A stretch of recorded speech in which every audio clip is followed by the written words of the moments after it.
Hello. Welcome, everybody. This is the David Greene Show. We're going to be talking today about who is buying all the houses that you might not be aware of. Give you a little hint. It's not the people at your local real estate meetup. It's not the people that are watching the Bigger Pockets podcast. It's not the people in Spartan League, my mastermind. Something much more nefarious.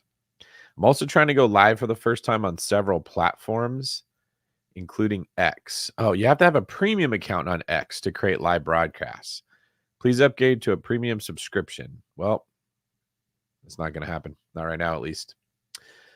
But we are going to be talking about a video that I found that I thought was pretty well made. Now, it's got the typical victimhood, because what's a good documentary without a good victim in there?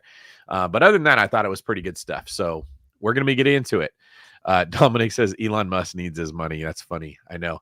I bet he's losing money on X, though. Like, from what I heard, he paid way too much for it, and then he tried to back out when he realized that he was overpaying. But the way the contract was written, they forced him to buy it, which was kind of messed up, but he owns it now.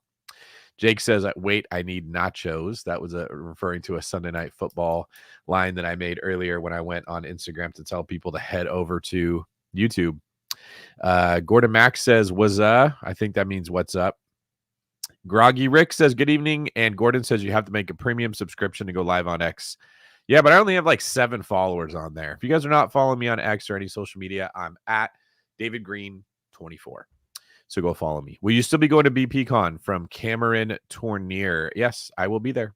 I will be presenting, and I hope that all of you guys go, and I hope that we hang out, and I hope that when we're there, you let everyone at Bigger Pockets know that you love David Greene and you want him to come back. I would love that. Advice for a newbie flipper: go very slow and do cheap houses first. Good evening. All right, let's get into the video today. A couple housekeeping things before I guess I do. If you guys would like to reach out to me, you can get my contact information off of my Instagram. So just look me up there, David Greene 24. You can send me a DM there, or you can get my email off of the page. Spartan League, you see the little logo in the top right corner here is my real estate university where I teach people how to invest in real estate. You can also DM me the word Spartan on Instagram and get some more information there. I will do my best to try to find your comments on here as you're watching the video. But if I don't see it, don't just comment, hey, what's the name of your loan brokerage? Or, hey, what's Spartan League? Make the effort, go to Instagram, send me a message. I'll get back to you there. All right, let's get into this thing today. So I'm going to start this, and you guys let me know if there's a problem with the audio. Also, I'm just going to warn you right now. I have YouTube Premium. It's one of my favorite things that I have in the world. I cannot figure out how to get my computer to understand that I have YouTube Premium, even though it's the same account on my phone and on the computer. It's under 2 different emails. I don't know how this happened. I tried to change it. It wouldn't let me change it. I spent like an hour before I went live trying to figure this out.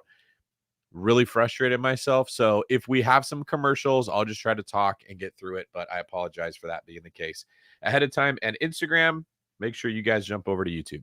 All right, let's get this thing cracking.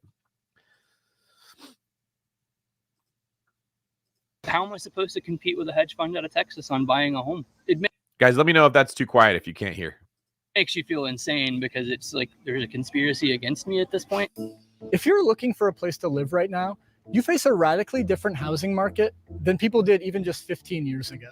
Home prices have gone up, rents have gone up, evictions have increased, and a whole group of would-be home buyers has been priced out of homeownership, becoming permanent renters. People want to own the American dream. They don't want to rent the American dream. They've been replaced by an industry that treats our communities and neighborhoods like a day trader treats stocks, just something to buy and sell to maximize return. It's been catastrophic. Really just a few firms have been able to target and corner the market here. Their business model is built on exploitation and on having a very uneven playing field tilted in their favor. So who exactly is behind this? We went to the cities at the center of this crisis to understand how single-family homes became big business.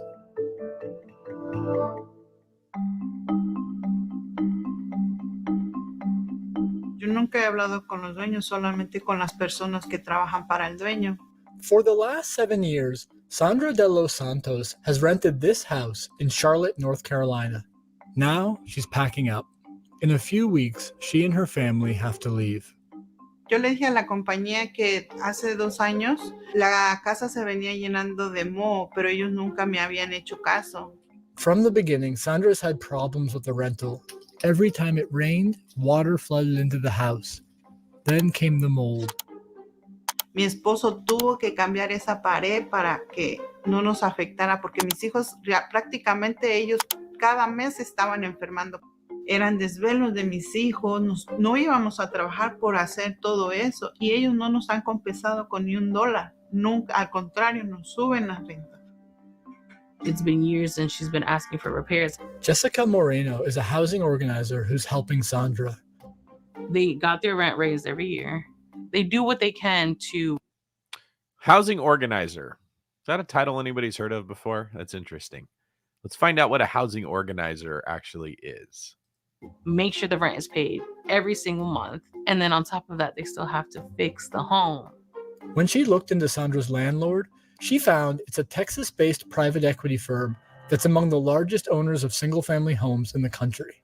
She rents from a corporate landlord called Amherst. Just in Charlotte, Amherst owns 1,583 homes. When you think of landlords, you think of someone that has maybe 2 houses, right? That's not what we're dealing with. We're dealing with, backed by Wall Street, corporations that own thousands of homes. Okay, she's right about this part. This one company in just Charlotte owns 1,583 single-family homes. That is not something that they're doing getting conventional financing, like what you would go get. They're getting that at much cheaper rates. They're probably paying cash by our terms, but that doesn't mean they're paying cash. They are raising money from people that have a lot of money to lend and using that to go buy these homes. Here's a rule of capital raising to understand. The less money that you borrow, the higher your interest rate is going to be. The more money that you can deploy, the better rate you're going to get. Think about a drug dealer. If you're selling massive amounts of drugs, just airplanes full of kilos, you're going to sell it at a cheap price. When you get the person on the street corner selling dime bags and little tiny amounts of it, they're going to sell it for a much higher percentage by weight than when you bought it big. That makes sense to everybody because there's more work involved, right? Well, capital raising is the same way. When you can go deploy $10 billion, you're going to get a way better interest rate on that money than someone that can go deploy $100,000. That's one thing to think about. There's also less people you can borrow it from. So a lot of these hedge funds, private equity firms, however these corporations are buying these properties, she said Wall Street, right? To us as a regular human, when you hear Wall Street, you should just assume that means almost unlimited money. You almost can't really comprehend with your human mind how much money all of Wall Street together has to go deployed. And they're constantly in this battle of hedging risk, hedging opportunities, doing research, trying to figure out how do I get money from X and invest it into Y and then pull the money out and put it into Z. And they're doing this because the people that let them have their money are expecting a return on that. So to sum all this up, if you wanted to go buy one of these houses at today's rates as an investor, you may be borrowing money at 7% to buy an investment property. Wall Street here may be able to do that 4.5%. So how much of an advantage do they have over you if they could borrow money for several points less than you can borrow it for and then go buy these properties in mass? And the video is going to talk a little bit more about different ways they have advantages. Sandra says she spent $25,000 repairing the house, and Amherst hasn't paid her back for any of it. They actually have an office here in Charlotte, which we went to, and it's 2 suites that are filled with boxes. No one's there. After Sandra protested publicly, the company finally contacted her and sent an inspector to the house. Then they offered her $2,000 to leave. It's a slap in the face. Of course, she said no. She wasn't going to take that. Then they said that she would have to leave at the end of her lease. She was forced out of her community. And a lot of people are under that situation. This is a problem that didn't exist 10 or 15 years ago. Taylor Shelton is a geographer who maps the ownership of single-family homes. Prior to the 2008 foreclosure crisis, large corporations were really not involved in the single-family rental market at all. After the 2008 crash, Wall Street saw an opportunity in millions of foreclosed homes, especially in the Sunbelt cities hardest hit. What the foreclosure crisis presented was a mass of... You guys remember when Warren Buffett said, I'm gonna butcher his quote here, but I got the essence of it right. It was something like, if I could buy 100,000 single family homes, I would buy them all. Something like that. He recognized a single family rental was the absolute best investment someone could possibly buy, but he did not have the capacity or the bandwidth to manage them all or to analyze them all. Stocks, you could buy 100,000 shares of a stock pretty easily, but properties were very difficult. And that's why he never got into investing in real estate. Well, technology has changed. Software has changed. Education has changed. The government has printed money like crazy, which has mitigated the risk of owning too many of these homes. Now the downside is very low because even if you screw up the management of it, it just appreciates in value so much. And you pay down the loans if you take it out on there, that you can get out of it pretty easy, that it's brought in these huge companies because there should be massive risk. If property values actually drop to the way people think that they should, they go up, they go down. Everyone keeps thinking this way. For years, I've been saying that's not really accurate. And then I get called, oh, you're an agent. That's why you say that. You just want everyone to buy. People keep waiting for this crash, not understanding a crash could happen, as in the value of properties goes down, but the price of it still goes up because they don't understand the nature of inflation. These companies do. And so they're buying these properties, hedging their bets huge, knowing that even if we screw the whole thing up, inflation is just going to carry the value. Of available inventory for extremely cheap. So when property values skyrocketed over the next decade, the proceeds went to Wall Street, not to the people who now rented the homes. The result has been a housing recovery without a homeowner recovery. By 2022, large investors were buying more than 1 in every 4 single-family homes sold in the US. The absolute largest companies really there are 2. The first is Invitation Homes, which is a publicly traded real estate investment trust.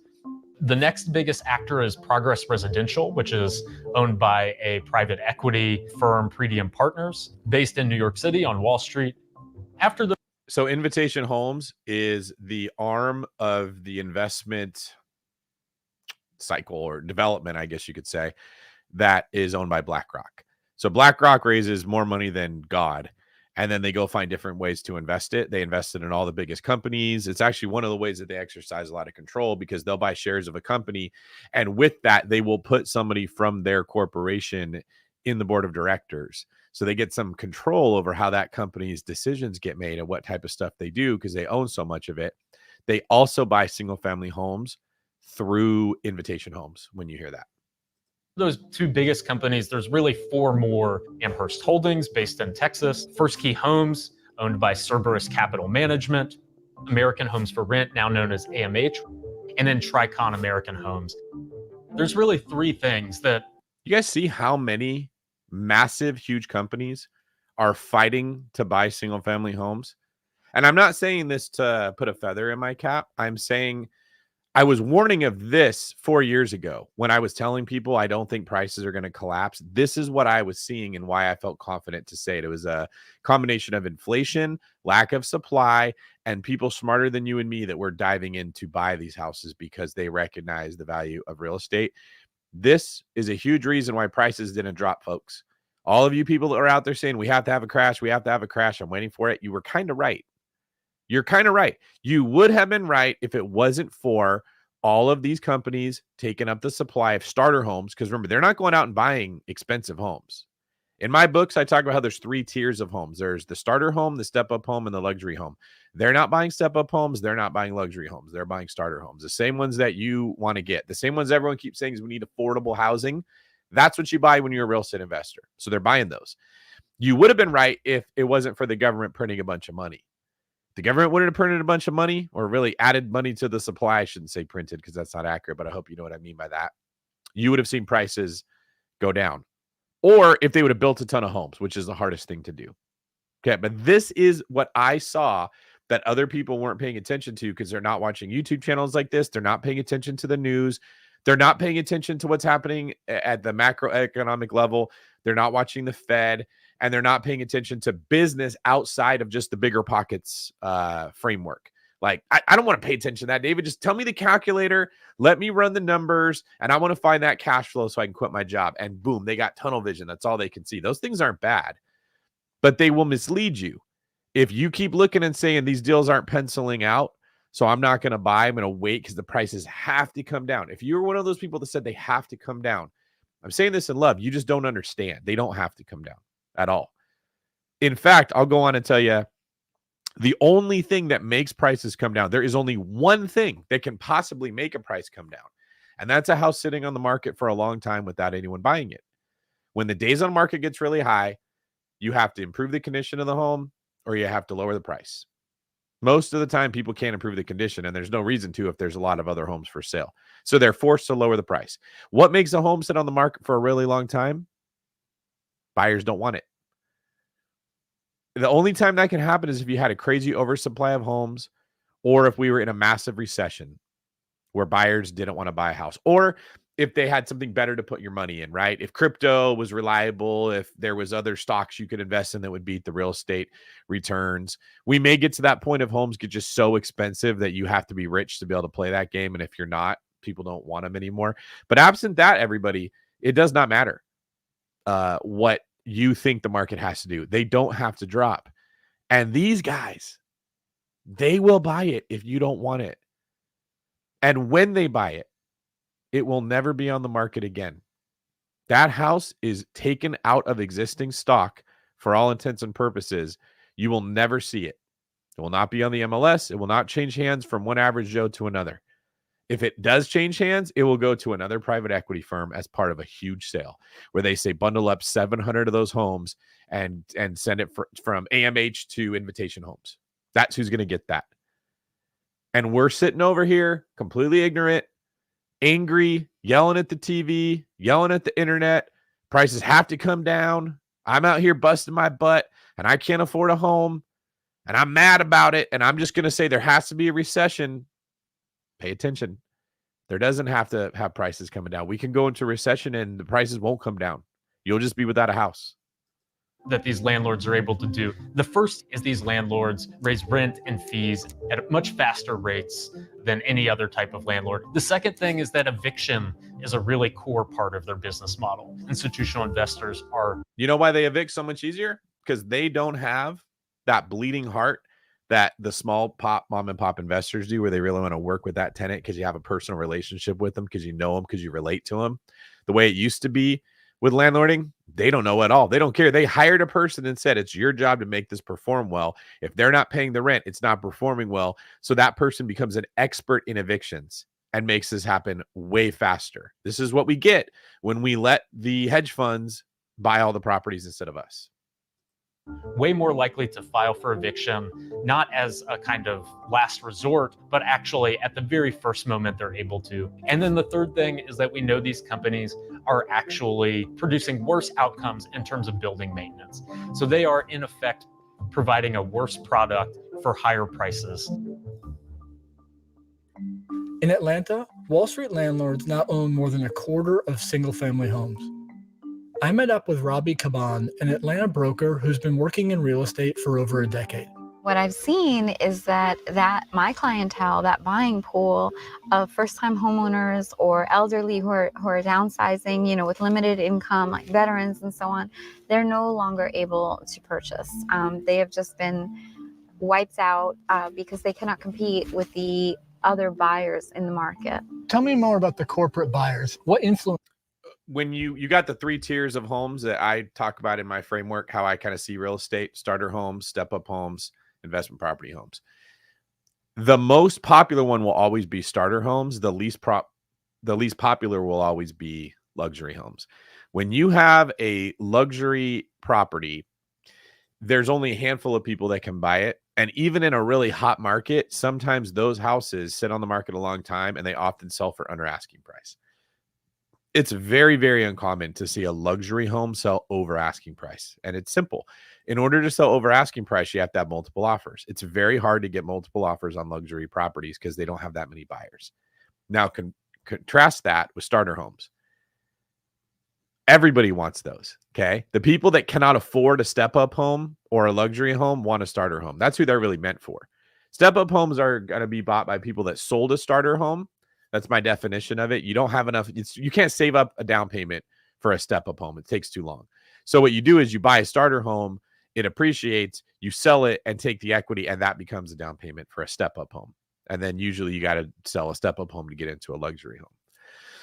Everybody wants those starter homes, including the people that can't afford anything else. They're trying to start off. That's what this gal is talking about here. Newlywed couples, people that don't make a lot of money, lower income, blue collar workers. This is really their only chance to get any kind of wealth and control their finances. They have to buy one of those C- to C+ type properties, not the best areas, but hey, it's something they can own for themselves. They often do the work themselves. They fix it up on their own. They save up some money. They buy the flooring. They install it themselves. These are the people that I love. This is the heartbeat of America. Well, you're also going to have people that could buy a step-up home, but they just don't want to be house poor, so they stay in the starter home. You're also going to have the landlord that wants the starter home because that's the only way that you can make the cash flow work. You can't get the price to rent ratio to work for you when you are buying a step-up home or a luxury home, unless you do short-term rentals, which has its own fluctuations and volatility. But for all intents and purposes, this is the problem. Everybody wants a starter home. Everybody does. And everyone always will. That's always going to be the case. It's like if you had to sell a car, do you think you're going to sell a Civic faster or a Ferrari? It's pretty easy to understand. There's only so many people that can afford a Ferrari, and those that can, they're going to be picky and they're going to want a deal on it versus you need a car. Your car broke down. You got to get to work next week, tomorrow. You're going to go buy that Civic for whatever it is. And if 3 people want it, you're going to pay a little bit more. This is a real big part of why, as investors, we struggle finding that cash flowing property. And we are erroneous when we believe that the prices are going to go down. As you're seeing right here, they're not going to go down because other people are buying them and taking them off the market completely. Have you seen them have on the market here? It's been catastrophic. Truly, the pool of homes available has been so diminished that, in essence, normal people who have just general lending on limited funds are priced out, and they're forced into rentals. And because those same companies control the rentals, there are very little options. When a cash buyer can come in, like the corporate buyers, and buy within 5 days, no appraisal, virtually no inspection, as is, how can a person who needs 30 days or more, needs an inspection, needs a due diligence period, needs an appraisal for the bank, it's required, compete with that? They can't. According to one study, the shift from owning to... And don't complain about that, because if you were selling your house and someone came in and said no contingencies, no loan contingency, no appraisal contingency, 10-day close, no inspection, and I'll pay more than what you wanted, and then someone else comes in and says, I'll pay what you wanted, but I need 30 days, I need 35 days, I need some credits, I need some contingencies, and they're going to come in and beat you up after you go into contract, you're going to sell it to the person offering the most too. Just the way that it works. That's capitalism. And anyone who complains about it, you're still participating in it because you'd still sell your house to the highest bidder also. Renting has resulted in over $1 billion of lost equity for renters over the last 10 years. And that's just in Atlanta. I mean, I paid $24,000 last year for a place that I have nothing to show for. Austin Hunter is a cabinet maker whose last 3 landlords have been different investment firms, most recently First Key Homes. In the last 6 years, Austin's rent has doubled. Long term, he thinks it might make more sense just to live in his van.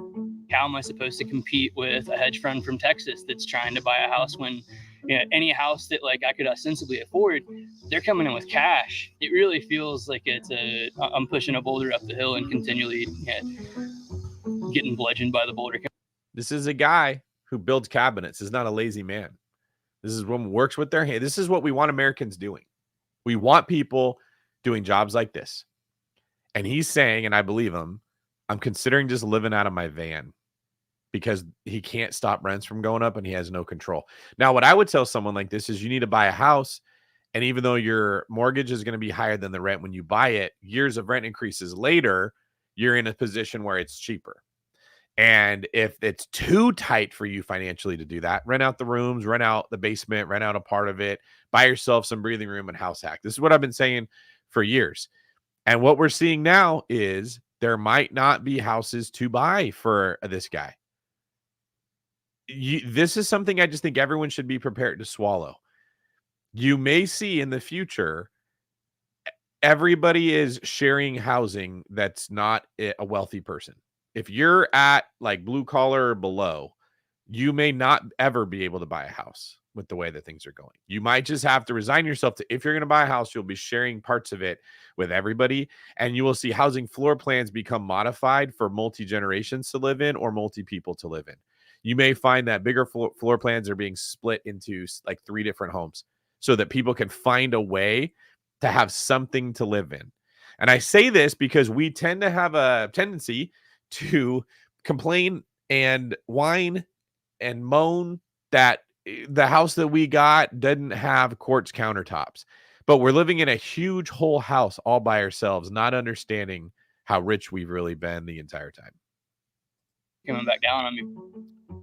Corporate owners of single-family homes argue that they don't contribute to the housing crisis, pointing to the fact that nationally, they own less than 10% of the market. But if you're looking for a place to live, the market you care about isn't national. It's one neighborhood versus another. And in some cities, these firms are building local monopolies.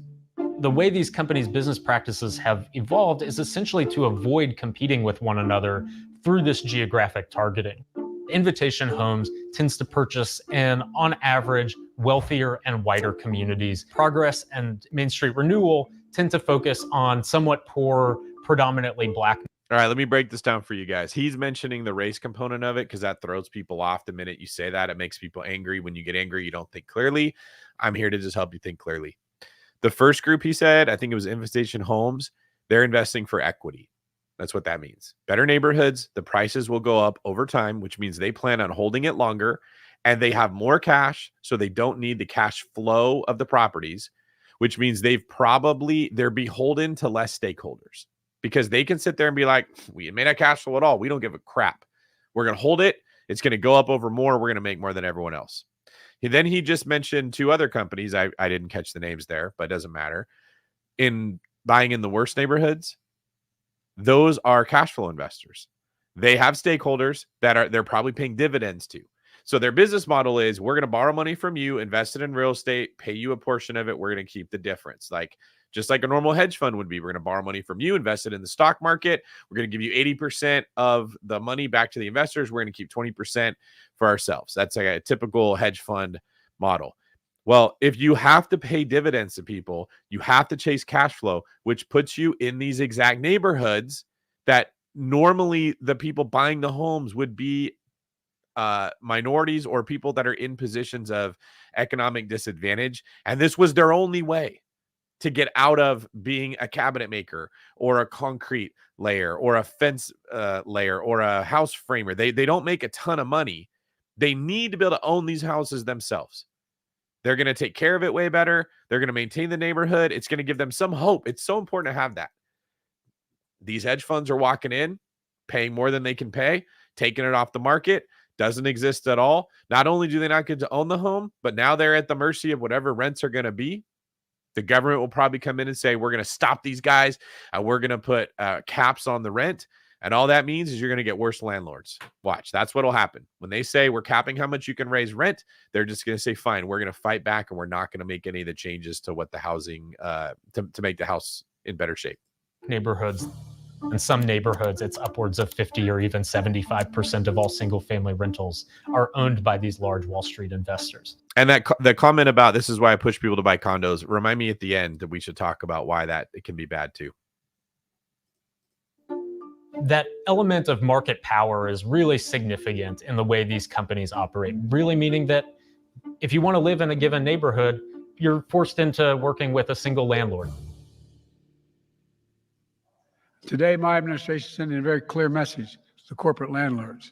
In July, the Biden-Harris administration announced a new plan to slow rent increases. There you have it. What do you know? I mean, it's always, let's stop the free market from doing what the free market does and exercise more control than we actually have. Always. Going to cap rent increases at no more than 5% a year. Period. The proposal follows another effort by Democrats in Congress to address corporate landlords' control over the housing market. We should get the hedge funds out of the housing business. Senator Merkley's bill would cap ownership at 100 properties and make corporate landlords sell the rest in 10 years. But so far, no legislation has been brought up for a vote. Corporate ownership of single-family homes is hardly the only problem with our housing system. But the way Wall Street has siphoned up neighborhoods that were once a path to building wealth for working people, it's really one of the clearest examples of the fundamental problem. We value money, not people. That's what this system says. We value money, not people.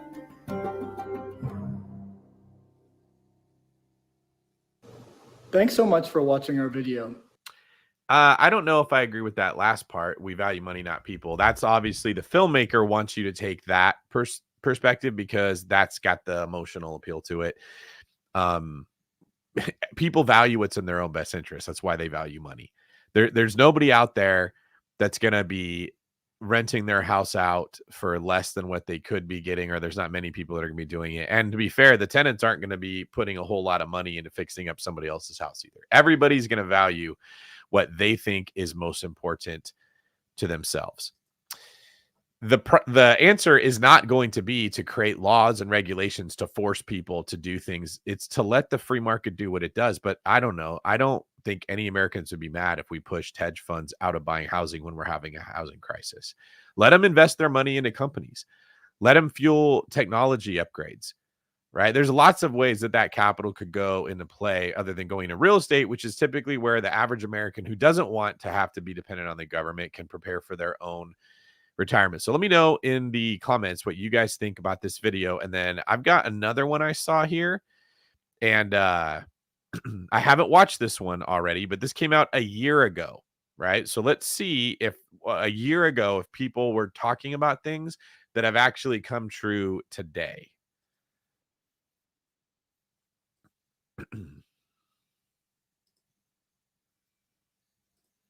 Many problems in the modern housing market, but the biggest one for Americans tends to be the price. Prices rose 40% from the start of the pandemic.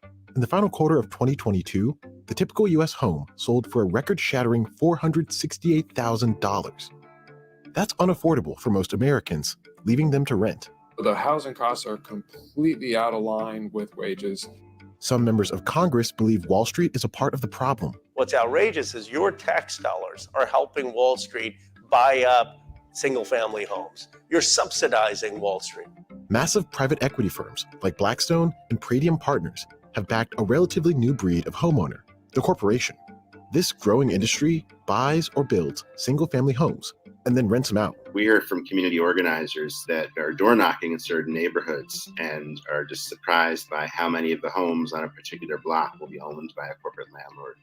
Industry advocates say corporate landlords play a critical role in addressing the nationwide housing crisis. What we have in housing in the United States is a chronic shortage since the financial crisis. And so the question really is, how do we fill that gap? Is the answer incentivizing new housing development, new housing investment, new market participation? What's behind the rise of corporate landlords? And how, if at all, will the government regulate them? Did you hear that? Couldn't help themselves. How will the government regulate them? When they mention, are we going to incentivize new home builders? These guys that run these companies are way smarter than any of us. They know that isn't going to happen. That's why they're buying them. They know that the government is not going to incentivize the building of new supply because that would make what they're buying go down, and it would put power back in the hands of you and me that just want to go buy a couple properties for ourselves, maybe one a year, maybe two a year, right? If you're really ambitious. You do that over 15 years, you end up with 30 properties. That's a pretty nice retirement. You don't need Social Security. You're good at managing rentals. You can actually handle being a property manager and provide housing to people that are going to need it.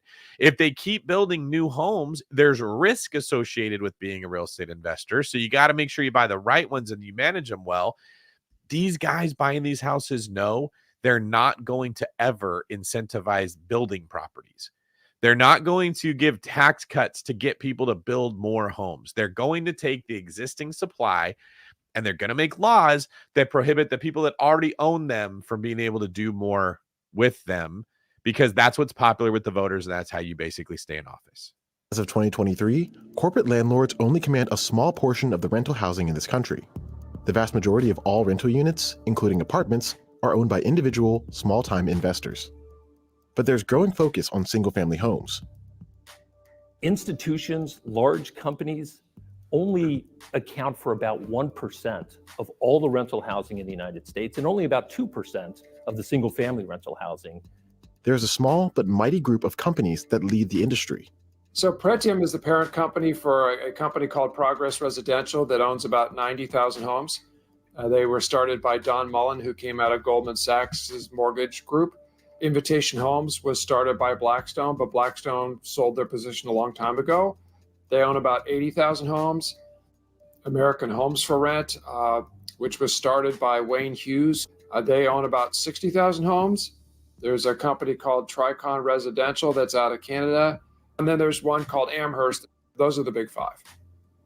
In recent years, you guys recognize those names? This video came out a year ago, and those are the exact names that we heard on the video that just came out recently. Corporate landlords have been most active in the Sun Belt. In 2021, corporations bought 28% of all the homes sold in Texas. That figure was... Somebody asked me 5 years ago where to invest, and I said, you want to go somewhere that Californians would be comfortable living in, so warm weather. You need to have red politics, because the people with blue politics stay in the areas like New York and California. They're not going to leave. Only the people that have conservative politics are going to go. So they're going to go somewhere conservative, and no or low state income tax, because people in California and New York get taxed horribly. So what I told them when I said all that was Texas, Tennessee, Florida. Those are the places that I said people should move to 5 years ago. If you listen to me, you did super good. Made a ton of money. I'm bringing this up again, not to toot my own horn, but to say it didn't take an algorithm. It didn't take a Census Bureau study. It didn't take fancy AI to tell you where to invest. It took common sense and just paying attention to what's happening in the news. And everybody listening to this can do that. Also, if you'd like an easier way to do that, look me up on Instagram. I'm David Greene 24, and DM me the word text while you're watching this video. You will get a prompt that will ask you for your name, your phone number, and an email. That's so that I can send you a free text letter to your phone and a free newsletter to your email with the information that I think was relevant that week that you should pay attention to for what's going on in the news. Was 19% in Georgia and 16% in Florida. Companies like Pretium and Blackstone target these markets. Blackstone in particular has held large stakes in several companies that dominate the region. Rent hikes for single-family homes in this region have outpaced other parts of the country. Since the onset of the pandemic, rents for a two-bed detached home increased about 43% in Phoenix. They're up 44% in Tampa and 35% in Atlanta. That's compared to 24% nationwide. Experts say that many of the properties bought up by institutional groups were previously owned by people who were destabilized in recent recessions. After the pandemic, people saw the opportunity to go into these lower income neighborhoods, working class neighborhoods, buy up these houses and in communities that the working class can afford. And they're holding these houses, often for years, taking them off the market. Decades, generations is a better way to look at this. They're not going to let these things go. Once these companies have figured out what I figured out, that's going to be, I talk about it in Pillars of Wealth a little bit. I talk about a lot more in the book that I have coming out about how the government, every time we run into a problem, just increases the money supply. It's kind of just like shooting up with a drug every time you get tired. Once they've saw that and they know more about it than I do, they're never going to let these things go. They're not stupid enough to do that.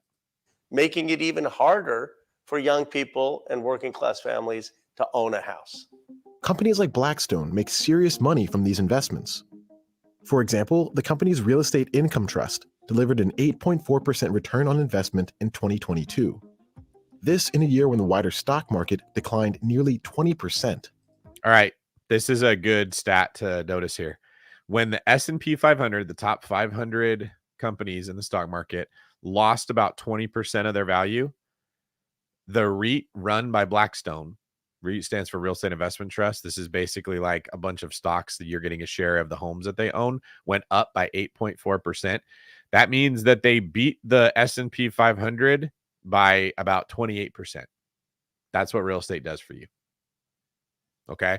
Now, I will tell you guys, you can get a 28% return on properties that lose cash flow if you buy properties the right way. That's if you lose cash flow. It doesn't mean you have to, but even if you do, you can still get a 28% return on your money. It's only possible to get through low cash flow by having money in reserves and by living beneath your means, which is why I'm always telling people that want to be real estate investors, wear t-shirts, drive Japanese cars or old used cars, what I should say. Don't upgrade your house to luxury right away. Stop following the influencers that are wearing Rolexes and taking pictures in front of yachts. If you're following anybody that the camera's right here and they're looking over here when the picture's being taken, immediately stop. Unfollow them immediately. That is the worst way to do this. These hedge funds know what they are doing. They are better at this than we are. And I would like to see people beat them as opposed to just complain about them. Part of the problem with private equity involved in housing is that they're in it for the short term. Their goal is to take a company, increase cash flow in order then to sell it or to take it public, which they did in the case of Invitation Homes. Unlike, maybe smaller landlords who still are looking to have a profit, may be in it more for the long term and see it as a long-term investment. When he says profit, he means cash flow. Smaller investors are chasing cash flow. The bigger investors that are beating them are not as worried about it. Why? Well, when they don't need to be, they have plenty of cash. And two, they're not trying to quit their jobs the minute that they buy a couple rentals and be lazy. They've accepted they're going to be working. They've embraced working. They've embraced excellence in their job, which is why they're smart and doing this stuff. And they've delayed gratification for the future. What if we all did the same thing? What if everybody listening to this right now, live or previously recorded, said, I'm going to focus on chasing excellence and doing the best that I can every single day, instead of I'm going to try to find a hack around hard work. I'm going to buy a couple houses so I don't have to work anymore, and I'm going to quit as soon as I get it, and I'm going to yell at anybody that tells me that's a bad idea. How would that change the landscape of who owns these properties and what type of service the tenants get? Are more concerned in terms of stability and concerned in terms of satisfied tenants and wanting there to be less turnover. With private equity, it's really about kind of maximizing the short-term returns. In particular, real estate funds issued by private equity groups can be a useful hedge against inflation, boosting their popularity. Being a super power saver is as easy as bam! Sign up for Power Saver Rewards. Save energy during a Flex Alert. Boom! Stop the power outage. Credit on your energy bill. Did you make this set yourself, Greg? I'll take that as a yes. Listening to this. Best time buying crypto? So start with un poquito. A taster. Analysts write that by 2030, institutions may own 7.6 million single-family rental homes. That could be more than 40% of the market. But that's a big if. Many real estate experts say the main solution to the problematic housing market is to build fast. In the late 70s, early 80s, the United States routinely generated between 300,000 and 400,000 starter homes a year. In 2020, we generated 65,000. So we have a situation now where we're trying to catch up, but we haven't quite gotten there. 15 years. You want to know why we can't get there? Way more regulation now than we had before. Way more. Back then, it was like, build a house, we need housing. And then when they realized, we could make it better, they adapted the code and upgraded it to do better. But the house was built, and then they just went in and fixed it if there was a problem. We have so much oversight by the government, like local city municipalities. You can tell I'm getting a migraine just thinking about this. With people that are not pursuing excellence, just a freaking building code inspector that is slow as a turtle swimming through molasses, doesn't care at all about how horrible they make the process for everyone, that home developers have said, no, thanks, I don't want to do it. Don't want to be involved in this because you made it so hard. We don't offer incentives to them. Now, couple that with the fact that nobody wants to work blue collar jobs anymore because of technology and all this money that we printed that made people kind of lazy in a lot of ways, where they're picky. Everybody is obsessed with knowing their worth and nobody is really trying to bring worth like what we used to have, that you got to pay a ton of money to get manual labor at this point. And the people that do manual labor aren't out there busting their butt like they used to. There's not a fear of, I don't want to get fired, so I better hang this drywall good.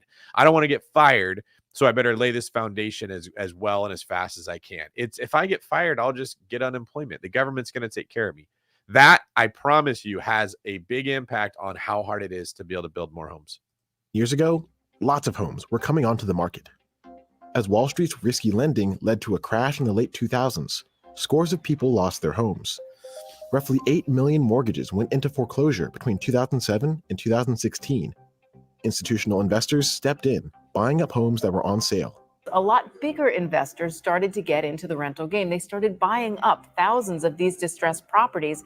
And actually, they really helped to put a floor on home prices because home prices were crashing so hard. There was a decision to subsidize some of these private equity firms to go into the housing market. You could argue that that was needed because the market had been so suppressed. This crash led to the birth of the single-family rental industry. So, all right, I know what they're talking about. They're talking about probably right around 2015 or so, or maybe earlier, 2014. These hedge funds were coming in and buying properties at auctions because they were just sitting there so long and no one's buying them. So they were kind of the heroes that came in and took some of the inventory off the market, stabilized it, brought supply and demand into equilibrium, allowed prices to start going up again at a rate that was healthy. And we fed that monster and made it so powerful that now it's out of control. There is no stopping this beast that we brought in to help us. And now we are at its slave, basically. Told you guys I would tell you why housing prices are not correcting like everyone keeps seeming to think. This is a big reason why when I tell you guys rates went up, that doesn't mean prices are coming down. It doesn't mean the market's going to crash and I make people angry.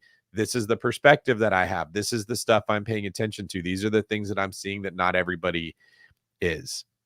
All right, let's talk with Theo Vaughn and drastic Robert energy Kennedy policies could shut down California's oil and gas production. That would force us to import more costly oil to meet our needs, making our energy supply even more vulnerable to conflicts overseas, while resulting in higher gas prices here at home. As a new mom of two, I'm so glad that I found the world's first 3-in-1 shower shield by Energizer. It's the only coin-lithium battery with 3 safety features designed to keep our kids safe. David Greene show to interview him either, if anybody when knows. we were trying these cases, we were trying one after the other. So I ended up spending like the better part of a year in San Francisco. And every morning when I was in San Francisco before court, I would go down to the courthouse, to the gym in Union Square. Union Square is the center of San Francisco, and it's the center of commerce. It has all the big iconic American stores like Macy's and Bloomingdale's and Nordstrom and Gap and Old Navy and Levi. And then it has all the foreign stores like Prada and De La Valle and Gucci and Ferragamo, Hermes, Ferragamo and Burberry and all of those. So it's like Fifth Avenue. It is the Fifth Avenue and people come from Asia all over to do their shopping there. So, I went back 3 weeks ago and it was astonishing. Those houses or those stores are all boarded up. Every one of them is closed. Wow. And they're closed because all of the homeless on the street, the chaos that's going on in the street in San Francisco makes people feel unsafe. Here's what, my son actually, because I had it doesn't make people feel unsafe. It is unsafe. San Francisco is not too far away from where I am right now. I was a police officer. I worked in that area all the time. It's worse than when I was doing it. And when I was doing it, it wasn't safe. Just straight up. I have a lot of assumptions about why people are homeless. And it's, there's 525,000 homeless people in this country. But 50% of the unsheltered homeless are in California. Okay. So California only has 12% of the population, but it has 50% of the unsheltered homeless. And unsheltered homeless means homeless that don't have a place to sleep at night. Yeah, it's people who are on the sidewalks, like freelance. Yeah. Right. You guys see Theo's shirt there, Maui no Ka'oi? That means Maui is the best. Right, or they're in shelter. They're like free range. Yeah. So here's my assumptions that homelessness is linked to drug addiction. It's linked to mental illness. It's linked to, poverty, and that people are in. One of the reasons there's so many homeless in California is that everybody knows that San Francisco has this very generous kind of giving attitude towards social services. And so if you're homeless anywhere else in the country, you'd like to move to good weather. Yeah. You don't want to be in New York sleeping on a grate in the middle of winter when it's snowing.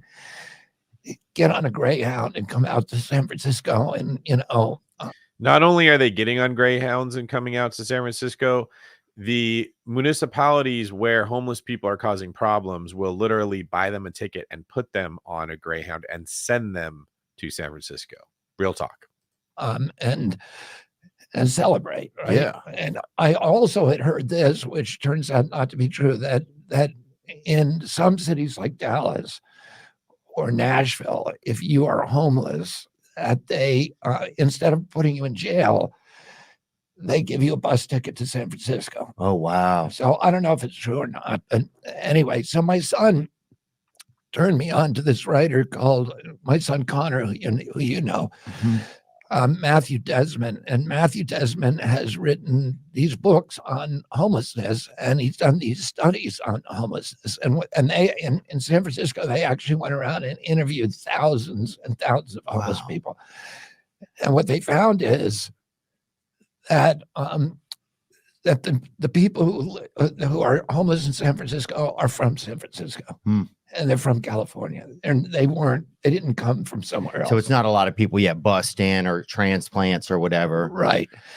He also says this, that it has very little to do with drug addiction. The states like West Virginia has much more drug addiction and skip ahead a little bit here. Own everything. Okay. Including they own each other. So it's really just one big company. And BlackRock. There we go. So high. I'm going to tell you this. The average home, we have the highest housing price in the country. Here in LA, where we are, the average home costs $815,000, which means you have to earn $250,000 to be able to pay to be able to pay for that. And home. why do they get so high? Like, is it demand that makes them so high? I'm going to tell you this: the average home in our country 2 years ago was $215,000. Today it's $400,000.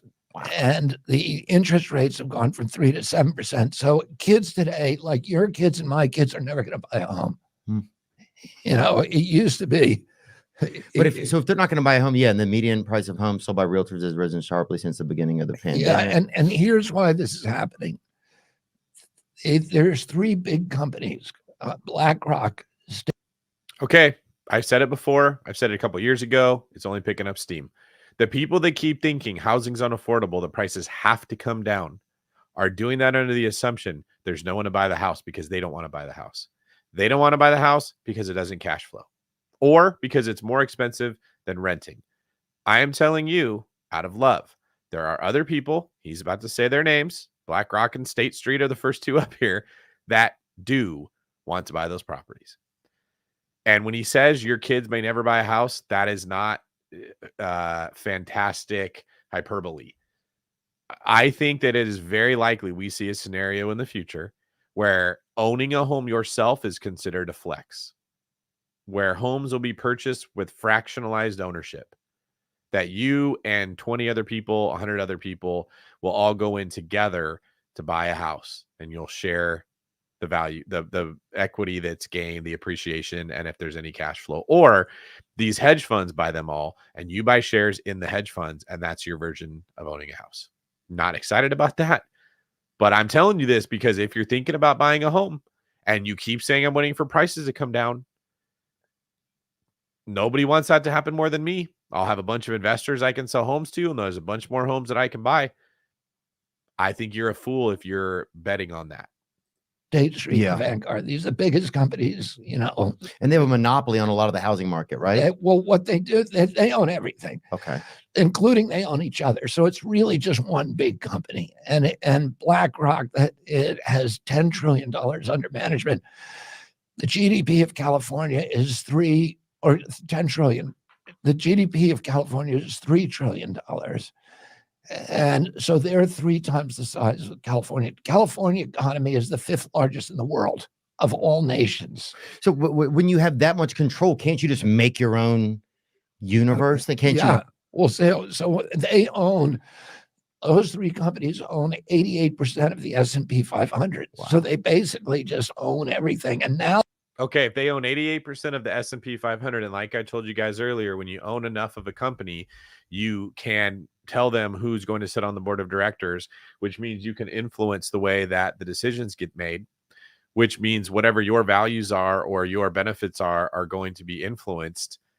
You're probably the most powerful entity in the world. Not exaggerating with that. They're getting into buying single family homes right now.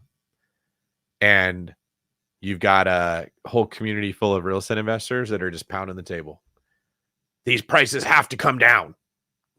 It's going to crash. I don't want to buy before the crash. Meanwhile, Cookie Monster's over here gobbling up those cookies, keeping the supply very low. Anything hits the market halfway decent, there's a bunch of people that jump on it. Flippers need these homes to be able to pay for themselves because they quit their W-2.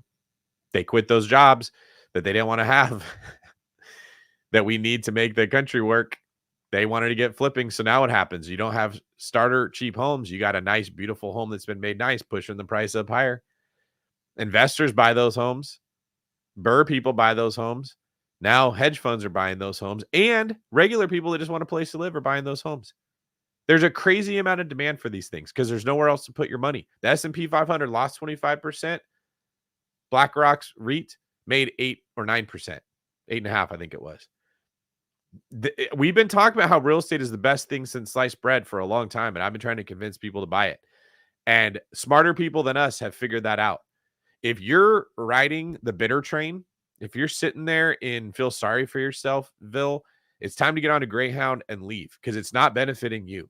And it's not benefiting the rest of America that are blue-collar heartbeat of this country people are not buying these homes. It's going to these huge corporations that, as Mr. Robert Kennedy just said, own 88% of the S&P 500 or the stock market.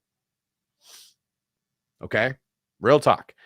Some of you are going to do something about this. Many of you are not. I understand it. I can't help that. If you are going to do something about it, you need to reach out to me. Tell me what your plans are, and I'll tell you what I can do to help you. Because reaching out to somebody else, I don't know what you're going to get. I want you to buy homes. I want you to buy them with the right people, right agents, right loan officers, right title companies if possible, the right property managers. There's lots of ways to do this wrong. And I want you to ask yourself as you're listening to this, have you heard anybody else give the advice that I give? Have you heard anybody else say during COVID, prices are going to skyrocket because they're printing so much money? Okay. Not because I said so. I walked people through why we were going to have crazy inflation. Have you heard anyone else? Everybody else that was on the Bigger Pockets podcast with me was saying the opposite. Wait, prices have to come down. Keep all your cash. Okay. Have you heard anybody else say, don't quit your W-2? It's a bad idea. That's what all my contemporaries are telling you to get you to buy their courses. Have you heard anyone else say, don't do that? Have you heard anyone else say house hack? House hacking is the way to go, even though it's uncomfortable and you don't want to hear it. And have you heard anyone else say you need to be way more worried about fractionalized ownership in real estate than about prices dropping before you bought? Because if you haven't heard anybody else say that, but I'm telling you that, and it doesn't benefit me to say these things, I'm telling you the truth, and it's coming out of love. All right, let's let them finish up here. Now what they've decided is they want to own every single family home in our country. So they're now on track. There's now on trajectory. If we continue it on this trajectory, the corporations will own 60% of the single family homes in our country.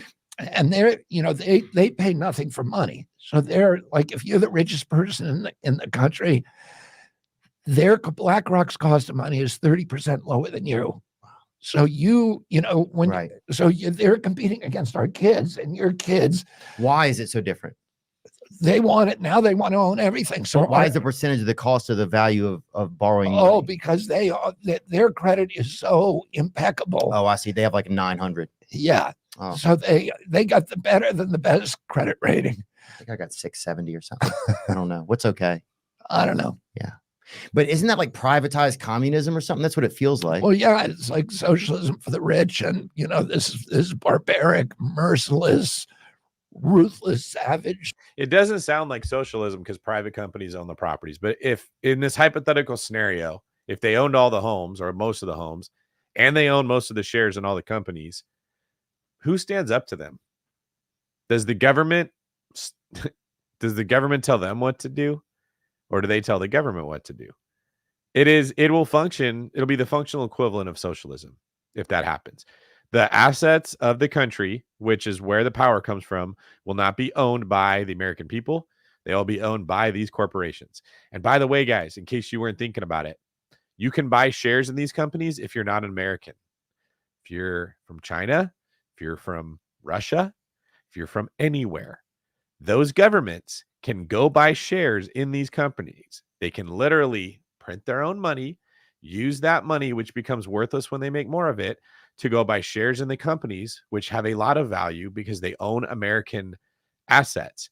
And the American people lose the ability to stay in control of their own means of productions and wealth, which is what you get with socialism. Capitalism for the poor. Yeah. Do you think there's some trickle down effect of that makes people feel like, yeah, I don't know. I mean, I was talking, we had this guy, John Vervaeke, on, and he talks a lot about meaning and stuff like that, and he said that people feeling like they're part of a country or they have like a part of a home, part of a group.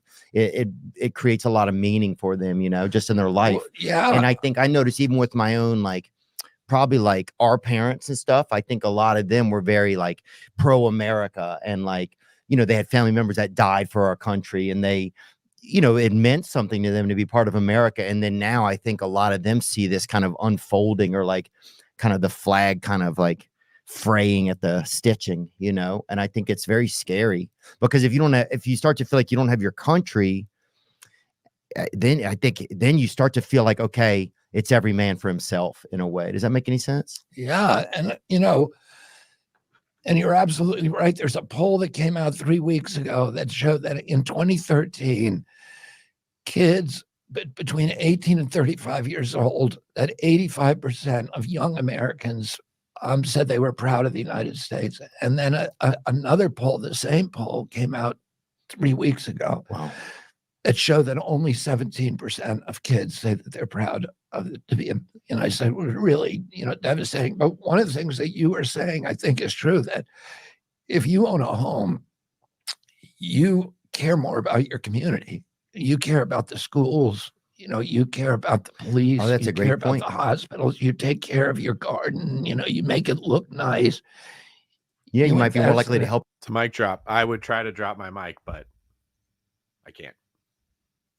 Your neighbor. Exactly, because you're there, you're part of the community, and turning us all into, and you also are a participant in the capitalist system, because if you own a home, you have equity. Yeah. Which means, let's say you want to start a business, even like a tiny business, like buying a sewing machine. Yeah, doing sewing. What else can we do? You can do, or if you want to start a restaurant, popcorn, like a caramel corn. Exactly.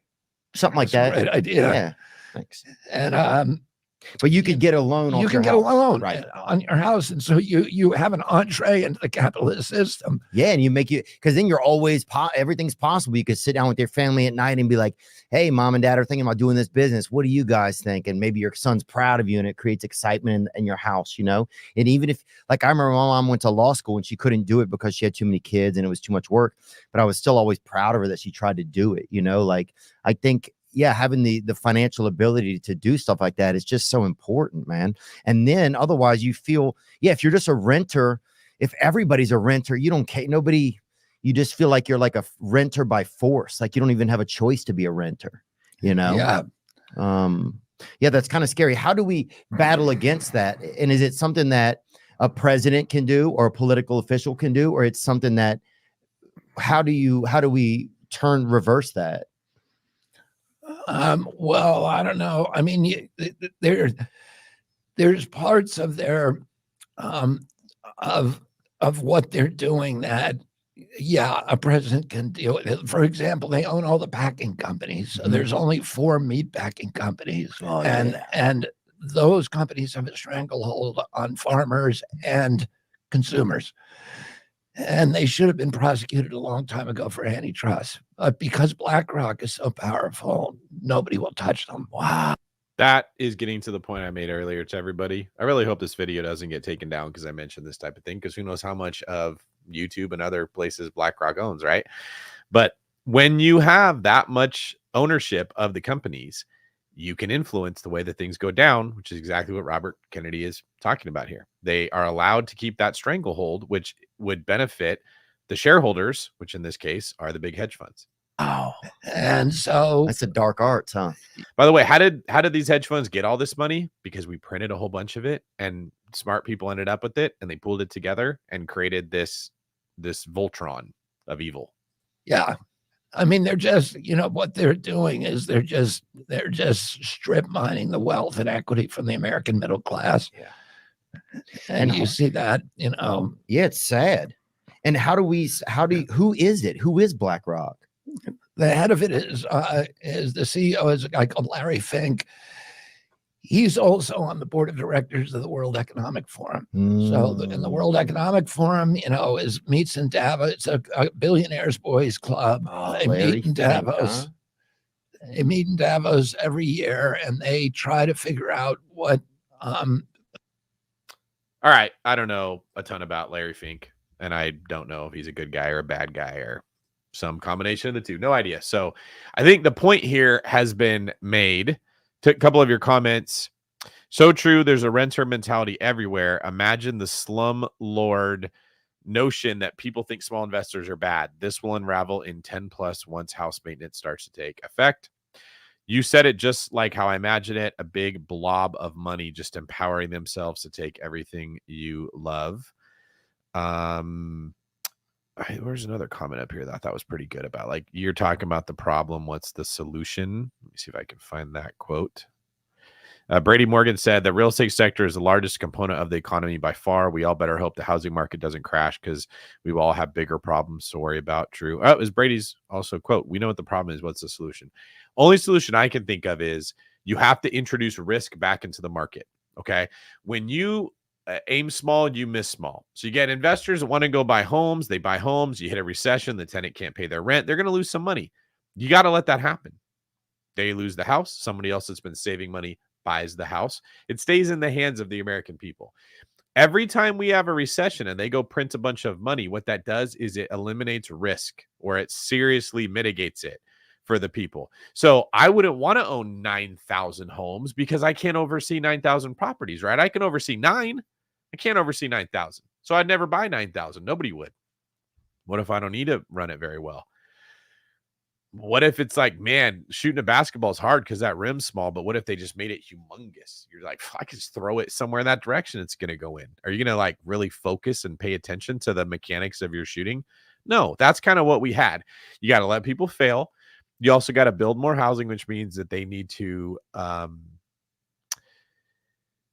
stimulate builders. They need to reward builders. They need to give incentives to people to build homes. I like an idea of like, hey, if you work in one of these trades, drywall, framing, electrician, roofing, you get a significantly lower tax burden. So if you make your money putting roofs on houses and you make $25 an hour, instead of getting taxed at X, we're going to tax you at half of X or something like that. That's what I would do. I would be like, hey, I need more people in this industry, because if more people get into it, it won't be as expensive to do. We can build houses cheaper. But then the people don't want to jump into it if they think they're not going to get paid as much because it comes cheaper. So I'll incentivize them by they get taxed less.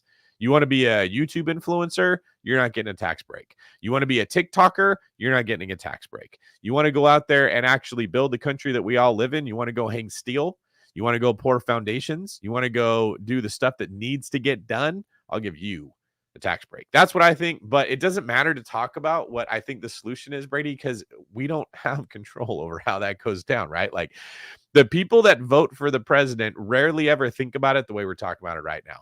They don't put that much effort into it. They just think like, well, who's the president that I think would benefit me the most? And then the politicians that we get, not just the president, they're not held accountable for how good of a job they did. They're held accountable for how popular they are. And if they stay popular, they stay in office, and that's our fault because we're the ones that vote for them. And how do you stay popular? Not by doing a great job, just by making people feel good. Michelle Bingham says, David, you dig deeper than anyone into the most interesting and important topics. Thank you for your breakdowns and insight. Anyone not listening to you is missing out. Thank you, Michelle. That does remind me, if you guys are listening to this right now, make sure you subscribe to the channel. That's why I'm here. That's why we're doing this. You want to get notified when I go live. You want to get notified when I have a new video come out, because I don't think anybody else says the stuff that I'm talking about here. I appreciate you for saying that, Michelle. Most of the videos you see is some form of a snake oil salesman portraying real estate a certain way because they're trying to sell you a course. They need to make you believe in yourself. I want you to buy real estate, but I also want to portray it from every single angle that we have here. And I always show my work. I break it down and share it with you all. That's why it's called Real Talk Real Estate. You can follow my podcast on Spotify or Apple. So if you're not subscribed and you're listening to this, please go do that and leave me a 5-star review. And then make sure you like this video as well. They need to eliminate regulations in the housing industry. I don't think we want to eliminate regulations, right? Because then you'd have people putting up plywood and calling it a house. We need some kind of regulations. They just need to be common sense. We need the people that build houses, housing developers, to have a lot of say in what the building code is going to be. They know how to do things efficiently and safely, and like they should be involved in how the process goes. And we should have a lot of oversight over the building departments of the cities that are not held accountable by anybody. If you delay a house getting rehab for 2 years, there's zero accountability for that person. You can do whatever you want. There's no one to hold you accountable because you're a government official and you're basically like untouchable. That's a problem, right? If you're a building inspector that takes too long to get stuff done, or you're not putting yourself in the shoes of the person who's trying to finish their house the way you want because you just don't care at all, you should be replaced immediately with someone else. What about condos? Thank you, Duke. You brought that up, or I asked you guys to bring it up. Here's the scary thing with condos. South Florida, for example, had a property in Surfside, I think it was. Building collapsed. 98 people died. Horrible tragedy. The knee-jerk response was, we need to change regulations, and we need to have more of them so that we're going to force the condo owners to upgrade their unit so that they don't ever fall down again. Sounds good on its face, right? Here's the problem. The HOAs weren't saving enough money for this. So all those condo owners get hit with a massive special assessment as they have to go retrofit these properties to be able to be safer to these new codes. Insane amounts of money is having to be spent that people don't all have. So what happens is the condos just sit there not selling and nobody has money and they're just going to all go to foreclosure. That creates a problem because now people leave the condo market. Where do you think they go? They go to the single family housing market. That's already crunched. We're pushing more and more people into the same place, creating squid games, and that's not good. Brady says never buy a condo as an investment. I don't know if I'd say never. You just got to be way, way, way more careful there. All right, everybody. Appreciate you being here today. I'm going to let you go. Make sure you leave a comment on this video and tell me what you think. If you have a topic you want me to cover, please let me know. Head over to davidgreene24.com/ask to submit a question to get featured on the David Greene Show podcast. And if you have a question for me that you would like me to answer, you can find me on the Minnect app through Valuetainment, MINNECT. Look me up there.